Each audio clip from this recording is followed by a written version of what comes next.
So guys, for the first step, you're going to head over to search and type in CMD. Then you need to run it as administrator.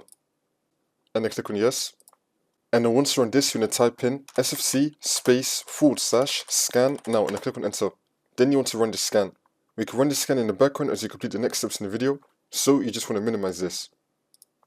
And now for the next step, you're going to head over to search and type in check for updates. Click on it. And then once you run this, you're going to click on check for updates. Make sure your computer is fully up to date. And now for the next step, you're going to head over to search and type in device manager. Click on it. And then once you run this, you're going to expand display adapters. Now you're going to find your graphics card. You're going to right click on it and then click on update driver and then click on search automatically for drivers. Make sure you have the best drivers for the device installed. Now we're going to expand network adapters. You're going to find your network adapter. Do the same thing. You're going to right click on it, click on update driver and then click on search automatically for drivers. Make sure they have the best drivers for the device installed. And now we're going to expand sound, video and game controllers. You're going to update what comes up here. You're going to right click on it, update driver, search automatically for drivers. Make sure you have that up to date. And now for the next step, you're going to head over to search and type in Windows Memory Diagnostic. Click on it and then click on restart now.